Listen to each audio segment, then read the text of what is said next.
More than 40 years after an Etobicoke Psychiatric Hospital shut down, Indigenous graves left behind remain unmarked. A working group has now been set up to help Indigenous communities weave through jurisdictional and legal hurdles at this burial site so they can bring their family members home. For decades, the Lakeshore Psychiatric Hospital's nearby cemetery was an overgrown field of broken down limbs from family trees.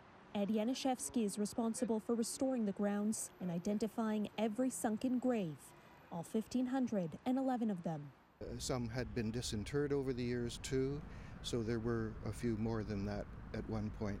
It's taken years, but Januszewski now knows the location of each burial and who they belong to. The vast majority remain unmarked.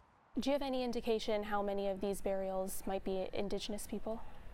At this time, we don't know, but we want to understand from those names where they came from. The Office of Ontario's Chief Coroner is working together with the Anishinaabeg Nation and Anishinaabe Nation to evaluate records and has hired a researcher to go through the names Januszewski has collected.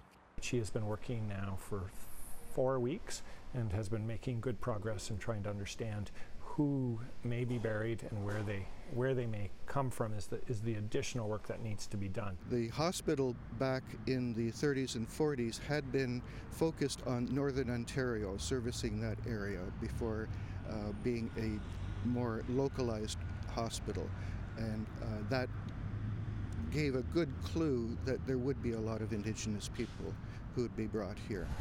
Always overwhelming, every time I come here. Tanya Talaga's great-great-grandmother Annie Gauthier was one of them.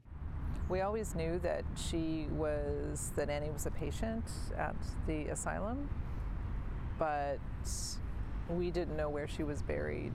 The patch of grass where Januszewski's map says Annie lies is another reminder of the institutional horrors of the day and the horrors of colonial violence. And it's no surprise that many people died while they were being detained there. There is this reluctance from the governments to support communities, Indigenous communities, with funding to find their family members that are buried in non-Indian residential school institutional site. The millions of dollars the federal government has committed is for searching former residential school sites. We need to look at provincial hospitals like this one all across Canada.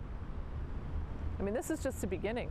Talaga wants to see the scope of the work being done expanded so that other families can also recover their lost ancestors. Do you know where all your relatives are? We don't. This is Canada's reality. It's our history, but it's our now. It's our present. Caryn Ceolin, City News.